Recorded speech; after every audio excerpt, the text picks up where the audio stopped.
Welcome, student. Welcome to the online lectures of Takshashila Institute of Commerce. In previous lecture, in your subject auditing, we were discuss about the advantages of internal check. અગાઉના video લેક્ચરમાં વિષય ઓડિટિંગમાં આપણે internal check system એટલે કે internal check આંતરિક અંકુશ કે આંતરિક તપાસના આપણે એડવાન્ટેજીસ એટલે કે ફાયદાઓ વિશે ચર્ચા કરી હતી.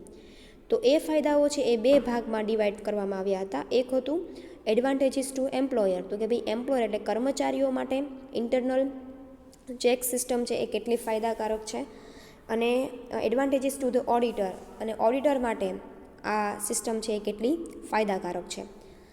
આજે આપણે જોવાના છીએ કે ભાઈ લિમિટેશન્સ ઓફ ઇન્ટરનલ ચેક એટલે કે આંતરિક તપાસ કે આંતરિક અંકુશની મર્યાદાઓ. હવે લિમિટેશન્સ છે ને એને તમે લિમિટેશન્સ પણ કહી શકો છો, ડીમેરિટ્સ પણ કહેવાય છે, અથવા તો ડિસએડવાન્ટેજીસ પણ કહેવાય છે. દાખલા તરીકે તમે ક્વેશ્ચન એવો પૂછ્યો હોય કે ડિસએડવાન્ટેજીસ ઓફ ઇન્ટરનલ ચેક,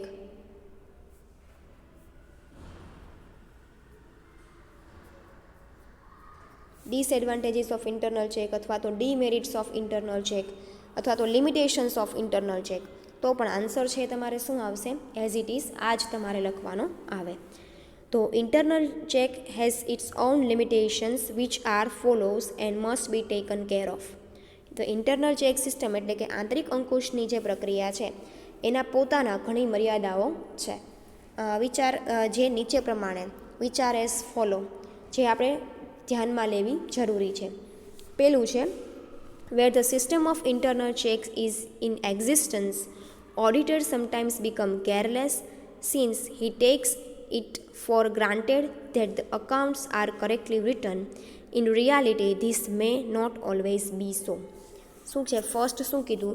તો કે where the system of internal check is exist એટલે કે જ્યાં કોઈ પણ પેઢીમાં આંતરિક અંકુશ તપાસની પદ્ધતિ અસ્તિત્વમાં હોય. એક્ઝિસ્ટન્સ એટલે શું થાય?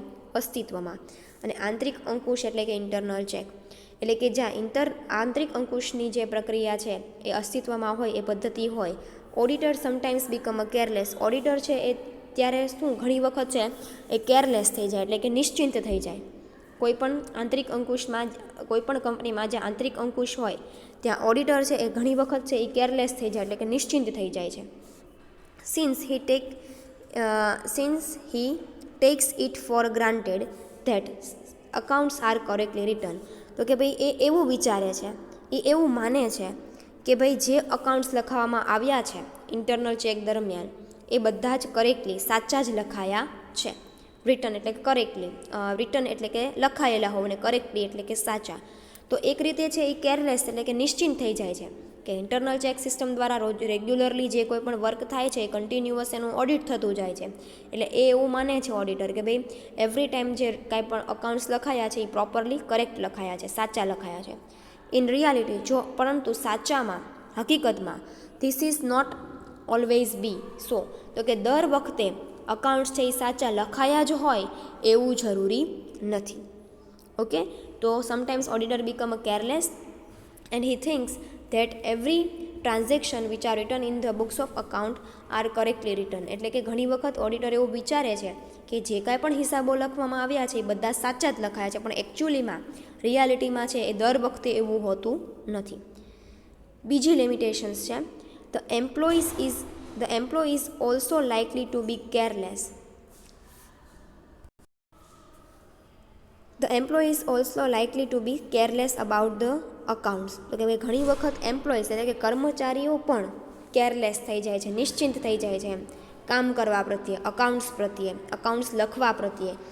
The employee is also likely to be careless about the accounts. હિસાબો પ્રત્યે ઘણી વખત એમ્પ્લોઈઝ એટલે કે કર્મચારીઓ કે જે આંતરિક અંકુશમાં કામ કરે છે, આંતરિક અંકુશની પ્રક્રિયામાં જે કર્મચારીઓ કામ કરે છે એ સમટાઈમ્સ એ પણ શું થઈ જાય છે?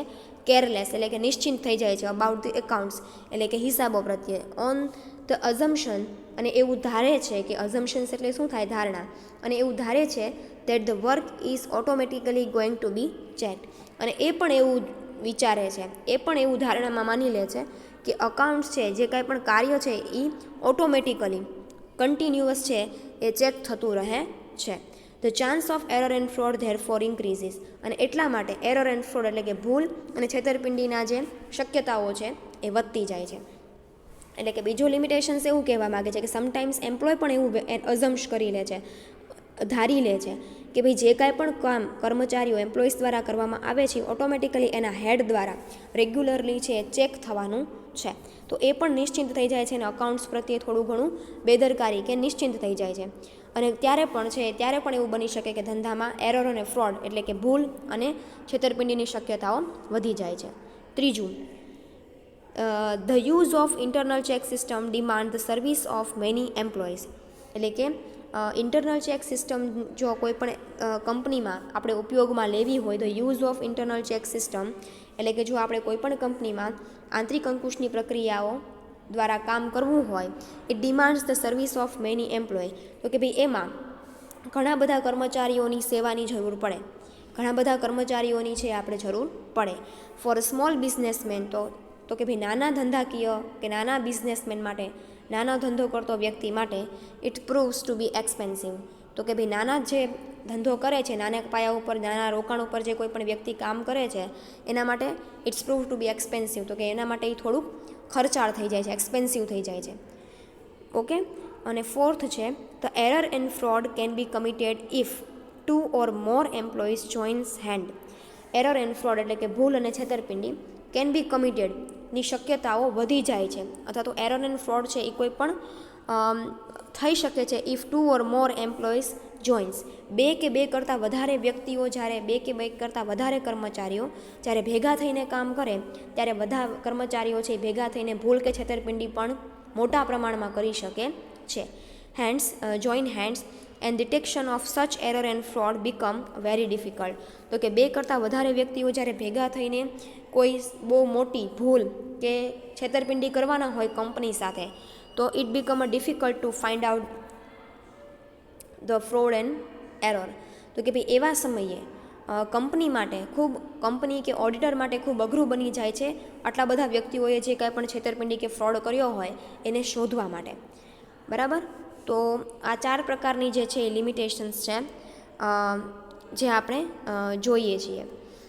તો ઓવરઓલ છે એ પહેલું છે એ કોના દ્રષ્ટિએ છે, તો કે ભાઈ ઘણી વખત છે એ ઓડિટર બિંદાસ કેરલેસ થઈ જાય છે કે ભાઈ વર્ક છે એ ઓટોમેટિકલી બધું થયા જ કરે છે, અકાઉન્ટ્સ છે એ રેગ્યુલરલી ચેક થયા કરે છે, રિટર્ન અકાઉન્ટ્સ એ લખાયા કરે છે, તો બધા અકાઉન્ટ્સ એ સાચા જ લખાતા હશે એવું સમટાઈમ્સ ઓડિટર ફીલ કરે છે. એટલે ઓડિટર કેરલેસ થઈ જાય છે. ઘણી વખત એમ્પ્લોઈઝ પોતે કેરલેસ થઈ જાય છે કે ભાઈ એને જે કામ કર્યું છે એ કામ છે એ કન્ટિન્યુઅસ એના જે હેડ છે એના દ્વારા ઓટોમેટિકલી ચેક થવાનું છે, તો એવા સમયે એરર અને ફ્રોડ છે એ વધી જાય છે. થર્ડ, તો કે ફોર અ સ્મોલ બિઝનેસમેન, નાના ધંધાકીય એકમ માટે ઇટ્સ બીકમ એક્સપેન્સિવ, એ ખર્ચાળ છે ઇન્ટરનલ ચેક સિસ્ટમ.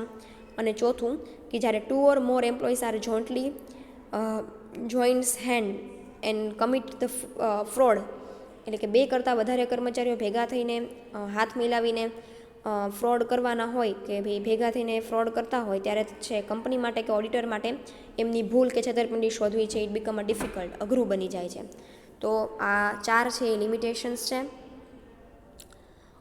તો અહીંયા આપણું જે ઇન્ટરનલ ચેક સિસ્ટમ છે એનું એડવાન્ટેજીસ, એના લિમિટેશન્સ, એના કેરેક્ટરિસ્ટિક્સ પણ આપણે અગાઉ જોઈ લીધા હતા, અને એનો મિનિંગ આટલું છે એ તમારું પૂરું થાય છે. એટલે કે ઇન્ટરનલ ચેક છે એનો જે ટોપિક છે અહીંયા પૂરો થાય છે. હવે એના પછીનો જે ટોપિક છે એ છે internal check of cash sales.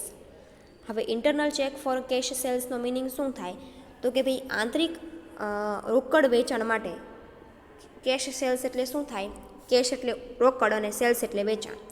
રોકડ વેચાણ માટે આંતરિક અંકુશની પ્રક્રિયા, બરાબર. Internal check of cash sales રોકડ વેચાણ માટે. હવે મોસ્ટલી રોકડ વેચાણ જ્યારે તમારા ધંધામાં મોટા પાયા ઉપર થતું હોય ત્યારે ઇન્ટરનલ ચેક સિસ્ટમ છે એ ખૂબ અગત્યની છે, બરાબર.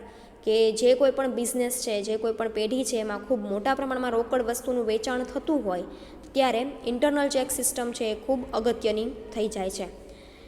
તો એના માટે ધંધામાં કેવા કેવા રીતે કઈ રીતે પહેલાં તો આપણે એ જોશું કે કઈ રીતે વ્યક્તિ છે એ રોકડ વેચાણ સાથે છેતરપિંડી કરી શકે છે. પછી આપણે એ જોશું કે એ રોકવા માટે કર્મચારીએ શું કરવાનું હોય છે, એ રોકવા માટે ઓડિટરે શું કરવાનું હોય છે. પહેલાં આપણે એ જોવાના છીએ કે કઈ રીતે રોકડ વેચાણ વખતે કર્મચારી છે એ ભૂલો કે છેતરપિંડી છે એ કંપની સાથે કરી શકે છે. બરાબર. સો હવે આપણે સ્ટાર્ટ કરીએ. ઇન અ બિગ ઓર્ગેનાઇઝેશન એટલે કે મોટી ધંધાકીય પેઢીમાં where the number of cash transaction is numerous એટલે કે વેર એટલે કે જ્યાં ખૂબ મોટા પ્રમાણમાં, નંબર ઓફ એટલે ખૂબ મોટા પ્રમાણમાં, ખૂબ વધારે પ્રમાણમાં રોકડ વેચાણ થતું હોય, there are more chances of error and fraud. ત્યાં એરર એટલે કે ભૂલ અને છેતરપિંડીના વધારે ચાન્સીસ હોય છે, વધારે શક્યતાઓ હોય છે. In respect of cash sales તો કે આપણે રોકડ વેચાણના સંદર્ભમાં જોઈએ તો the fraud can be committed in the following manner તો કે ભાઈ નીચેની બાબતોમાં છે કર્મચારી છે એ ફ્રોડ છેતરપિંડી કરી શકે છે. એટલે કે પહેલો પેરેગ્રાફ તમને શું કહે છે તો કે બિગ ઓર્ગેનાઇઝેશન એટલે કે મોટા ધંધાકીય પેઢી છે ત્યાં ખૂબ મોટા પ્રમાણમાં રોકડના વ્યવહારો છે થતા હોય, the number of cash transaction is numerous એટલે કે ખૂબ મોટા પ્રમાણમાં રોકડ વેચાણના ટ્રાન્ઝેક્શન થતા હોય, વ્યવહાર થતા હોય, there are more chances of error and fraud. ત્યાં ખૂબ મોટા પ્રમાણમાં ભૂલ અને છેતરપિંડીઓ પણ રોકડ સાથે થતી હોય છે. In respect of cash sales એટલે કે રોકડ વેચાણના સંદર્ભમાં આપણે જોઈએ તો નીચેની બાબતોમાં કર્મચારી છે એ કંપની સાથે છેતરપિંડી કરી શકે છે.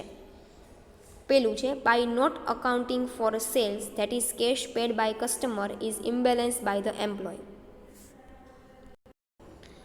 By not accounting for a sale એટલે કે જ્યારે તમને રોકડ વસ્તુનું વેચાણ કરવામાં આવે, cash paid by the customer is imbalance by the employ તો કે ભાઈ જ્યારે કસ્ટમર દ્વારા, ગ્રાહકો દ્વારા તમને જે કોઈ પણ વસ્તુ માટેનું રોકડ પેમેન્ટ આપવામાં આવે, રોકડ ચૂકવવામાં આવે, રોકડ પેડ બાય ધ કસ્ટમર, ગ્રાહક દ્વારા જ્યારે તમને રોકડ વસ્તુનું વેચાણ કર્યું હોય, તમે એના પૈસા તમને ચૂકવવામાં આવે, તમે છે is not accounting for a sale, તમે તેને તમારા ધંધાના અકાઉન્ટ્સમાં વેચાણમાં દર્શાવતા નથી.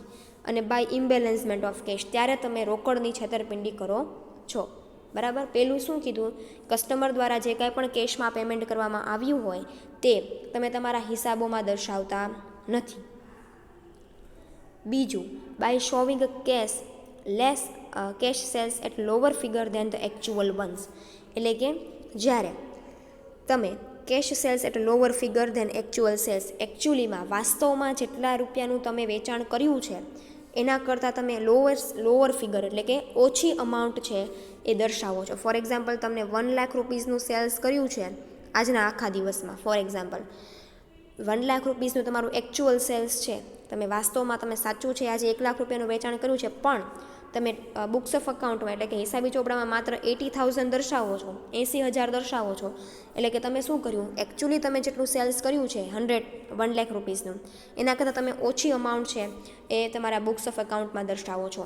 એટલે કે 1 લાખ કરતાં ઓછી અમાઉન્ટ 80,000 રૂપિયા તમે દર્શાવો છો. અને આજે 20,000 રૂપિયા જે વધારાના જે હોય એ તમે તમારા પોતાના પોકેટમાં નાખી દો. તો આવી રીતે પણ ઘણી વખત કેશ સેલ્સમાં છે એ કર્મચારી છે એ ફ્રોડ કરતો હોય છે. એટલે કે by showing cash less at the lower figure, cash sales at lower figure એટલે કે જેટલું તમે એકચ્યુઅલીમાં વાસ્તવમાં તમે જેટલા રૂપિયાનું સેલ્સ કર્યું છે એના કરતાં તમે ઓછા સેલ્સનું ફિગર છે એ બુક્સ ઓફ અકાઉન્ટમાં દર્શાવો છો.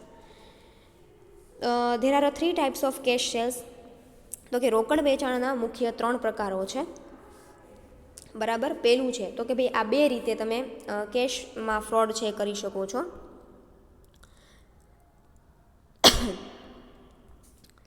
સામાન્ય રીતે કર્મચારીઓ દ્વારા આ 2 રીતે છે એ રોકડમાં છે એ ફ્રોડ થતા હોય છે. પેલું છે કે કેશ કસ્ટમરને તમે રોકડમાં વસ્તુનું વેચાણ કરો છો બટ તમે છે એ હિસાબી ચોપડે દર્શાવતા નથી, અને અથવા તો તમે એકચ્યુઅલીમાં જેટલા રૂપિયાનું સેલ્સ કર્યું છે એના કરતાં તમે ઓછી અમાઉન્ટ છે એ તમારા સેલ્સમાં દર્શાવો છો. તો આ 2 રીતે છે કર્મચારી રોકડ વેચાણ સાથે છેતરપિંડી કરી શકે છે. there are 3 types of cash sales તો કે ભાઈ કેશ સેલ્સના મુખ્ય 3 પ્રકાર છે. પેલું છે સેલ્સ એટ કાઉન્ટર એટલે કે કાઉન્ટર એટલે કે મેઇન ઓફિસ પરથી વસ્તુનું વેચાણ. બીજું કેલ્સ બાય ટ્રાવેલિંગ એજન્ટ્સ તો કે ભાઈ જે એજન્ટ છે એના દ્વારા વસ્તુનું વેચાણ. અને ત્રીજું કેશ બાય પોસ્ટ અથવા તો પોસ્ટ દ્વારા વસ્તુનું વેચાણ. કેશ એટ અ કાઉન્ટર એટલે શું થાય? તો કે ભાઈ કેશ એટ અ કાઉન્ટર એટલે કે સામાન્ય રીતે તમે તમારા કંપનીની મેઇન ઓફિસ હોય ત્યાંથી જ વસ્તુનું વેચાણ કરો છો, એને કહેવાય છે કેશ એટ અ કાઉન્ટર, બરાબર. સેકન્ડ કીધું છે cash sales by travelling agents, એટલે કે જે કોઈ પણ એજન્ટ હોય, તમે તમારી વસ્તુનું ઉત્પાદન કરો છો, પછી તે તમારી વસ્તુ તમે તમારા એજન્ટને એજન્સી આપો છો, એજન્ટને વસ્તુનું વેચાણ કરો છો, અને એ એજન્ટ છે એ ગ્રાહકો સુધી વસ્તુ પહોંચાડે છે, એને કહેવાય છે સેલ્સ બાય ટ્રાવેલિંગ એજન્ટ્સ. કોઈ એજન્ટ પ્રોપર હોય, તમારા વસ્તુના વેચાણ માટે તમે 10-12 એજન્ટની અપોઇન્ટ કરો છો, એ એજન્ટ છે એ ગ્રાહકો સુધી વસ્તુ પહોંચાડવાનું કામ કરે છે, તો sales by travelling agent. And last છે કેશ બાય પોસ્ટ, અથવા તો તમે પોસ્ટ થ્રુ ઘણી વખત ઓનલાઈન ટ્રાન્ઝેક્શન તમે કરો છો, એ બધું છે એ સેલ્સ બાય પોસ્ટ. એવી રીતે પણ તમે વસ્તુનું વેચાણ છે કરી શકો છો.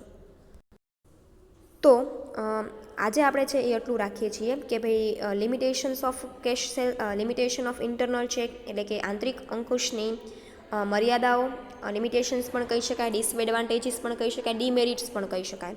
અને નવો ટોપિક સ્ટાર્ટ કર્યો છે એ છે internal check of cash sales, એટલે કે રોકડ વેચાણ માટે આંતરિક અંકુશની પદ્ધતિ, જેમાં આપણે બે રીતે એમ્પ્લોઈઝ છે એ કંપનીમાં ફ્રોડ કરી શકે છે કેશ વેચાણમાં, કેશ સેલ્સમાં. અને 3 ટાઈપ્સ ઓફ કેશ સેલ્સ હોય છે, 3 પ્રકારના રોકડ વેચાણના પ્રકાર હોય છે, જે આપણે નેક્સ્ટ લેક્ચરમાં જોઈશું. Thank you.